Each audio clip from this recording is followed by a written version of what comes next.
pemirsa, sebelum saya menyampaikan firman Tuhan untuk saudara-saudara sekalian, saya ingin mengajak saudara sekalian untuk menyanyikan sebuah pujian yang mengajak kita semua untuk memuji dan menyembah Tuhan lebih bersungguh-sungguh, memuji dan menyembah Tuhan.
Salam saudara pemirsa, selamat berjumpa kembali dengan kami dalam program Berita Pengharapan. Saudara pemirsa, ada sesuatu yang saya mau sampaikan yang mungkin mengejutkan kita. Oleh karena apa? Pada dasarnya kita semua ini susah sekali berbagi dengan orang lain. Tapi ada jaminan daripada Tuhan. Kalau saudara suka atau mudah untuk berbagi dengan sesama, Tuhan akan kembalikan berkatnya itu saudara sekalian. Mari kita berdoa sebelum kita lebih jauh mendengarkan firman Tuhan ini. Bapa, dalam nama Yesus, terima kasih banyak Tuhan untuk firman Tuhan yang kami dengar sebentar. Beri kami hati yang terbuka kepada firman Tuhan, dan seluruh pemirsa dan semua jemaat MNCK program ini kami berhenti dari sikap egois atau kikir, pelit dalam memberi sesuatu kepada orang lain. Terima kasih Tuhan. Dalam nama Yesus kami berdoa. Haleluya. Amin. Saudara pemirsa, mari kita membaca Alkitab kita dari Perjanjian Baru, Injil Matius pasal 5 ayatnya yang ke-7. Matius pasal 5 ayat yang ke-7. Demikian bunyi firman Tuhan, berbahagialah orang yang murah hatinya, karena mereka akan beroleh kemurahan. Itu yang saya katakan tadi saudara sekalian. Mari kita ingat bahwa Tuhan tidak suka dengan orang kikir atau orang pelit. Itu ingat betul. Tuhan suka melihat anak-anaknya murah hati, mau berbagi dengan sesama. Jangan tunggu kaya. Saya berkali-kali katakan itu. Jangan tunggu kaya baru kita berbagi dengan sesama. Saya ingat waktu saya masih muda, saudara sekalian, tahun 60-an itu, di tempat kami itu orang mempersembahkan beras sampai setinggi saya waktu itu. Ya, saya umur 6-7 tahun.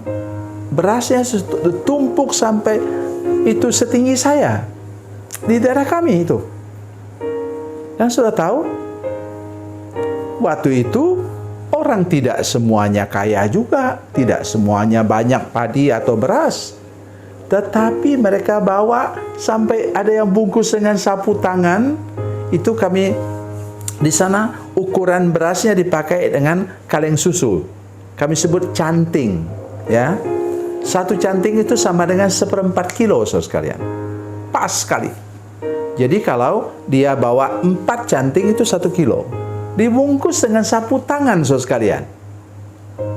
Satu canting itu dibawa, dipersembahkan di sana. Tidak ada seorang ibu pun saya lihat dengan mata kepala sendiri yang tidak mempersembahkan. Maka saya sampai berpikir, apakah saya harus terapkan itu dalam gereja kami, supaya orang bawa beras dari tempatnya makan itu. Ya, kalau tidak mampu bawa 1 kilo, ya bawa 1 canting tadi. Oh, saudara sekalian, itu 1/4. Ya, kalau 4 canting berarti 1 kilo. Kalau 40 canting, ya sudah hitung saja 10 kilo beras yang dibawa. Itu artinya pada waktu itu orang betul-betul murah hati. Pikirannya seperti itu. Dalam bayangan saya sekarang, saya masih ingat seorang ibu tua, ya agak tua lah, dia menggendong cucunya, kemudian dia bawa beras di kantong itu. Karena waktu itu uang tidak terlalu banyak beredar di pedalaman. Jadi sungguh-sungguh saudara sekalian, saya mengingat itu, sehingga orang-orang itu tidak pernah kekurangan. Mereka selalu berhasil dalam panen dan lain-lain, sehingga mereka bisa hidup dengan berkecukupan dari segi beras, makanan, itu berkecukupan saudara sekalian. Apalagi pada masa itu, maaf kepada saudara-saudara yang berkebun di Kalimantan, di tempat kami, pada waktu itu saudara sekalian, kami berkelimpahan. Pergi ke hutan sebentar sudah dapat umbut. Saudara tahu umbut itu yang makanan yang dalam dalam kelapa atau palem yang di tengahnya itu. Waktu itu masih ada yang saya sangat sukai. Ini para pemirsa yang dari Kalimantan Barat tahu itu. Itu umbut dari rotan. Ya. Rasanya pahit tapi enak sekali saudara sekalian. Nah, itu sekarang sudah habis. Mau kemana lagi cari? Ya, orang-orang tua sekarang menangis di sana. Oleh karena apa? Tidak lagi mendapat kemurahan Tuhan dari hutan. Di hutan saudara sekalian, daun-daun, umbut atau umbi-umbian berlimpah-limpah. Sekarang tidak ada lagi karena keserakahan manusia. Nah, mari saya ingatkan lagi kepada saudara sekalian ayat ini.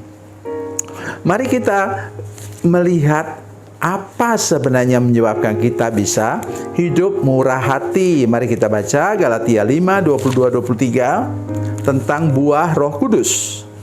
Galatia pasal 5 ayat 22 dan 23. Demikian bunyi firman Tuhan. Tetapi buah roh ialah kasih, sukacita, damai sejahtera, kesabaran, kemurahan, kebaikan, kesetiaan, kelemah lembutan, penguasaan diri. Tidak ada hukum yang menentang hal-hal itu. Apa katanya? 1. Kasih. 2. Sukacita. 3. Damai sejahtera. 4. Kesabaran. Dan buah Roh Kudus yang kelima adalah kemurahan. Saudara murah hati karena buah Roh Kudus bekerja dalam hidup saudara sekalian, sehingga saudara tidak terlalu memperhitungkan saya rugi atau untung untuk memberi, karena saudara tahu bahwa kalau saudara tadi kata firman Tuhan dalam Injil Matius, kalau saudara murah hati, saudara akan menerima kemurahan hati Allah. Ya, Dia akan kembalikan kepada saudara-saudara sekalian. Saudara ingat firman Tuhan dalam Markus pasal 4 ayat 8, hasilnya 30 kali lipat, 60 kali lipat, dan 100 kali lipat. Dan Ulangan 1 ayat 11 mengatakan 1000 kali lipat. Saudara mungkin pikir saya bodoh. Hai hamba Tuhan bodoh, tidak mengerti itu konteks firman Tuhan. Oke, silahkan. Kalau sudah tidak mau, tidak apa-apa. Ya, tapi saya mau. Kalau sudah tidak mau terima berkat, ya puji Tuhan. Tetapi saya mau terima berkatnya. Firman Tuhan itu fleksibel untuk diaplikasikan. Dan sesuai dengan firman Tuhan tadi.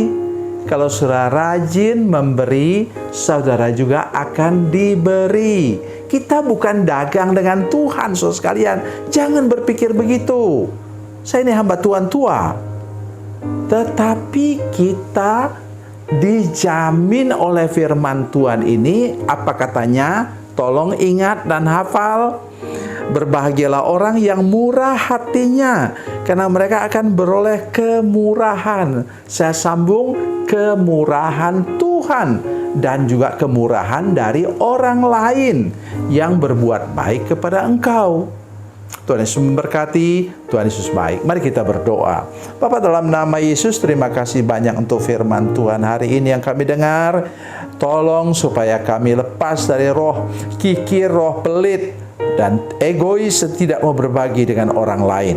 Karena kami percaya kalau kami murah hati, Tuhan akan mengembalikan kemurahan-Mu kepada kami semua. Terima kasih Tuhan. Dalam nama Yesus, haleluya. Amin.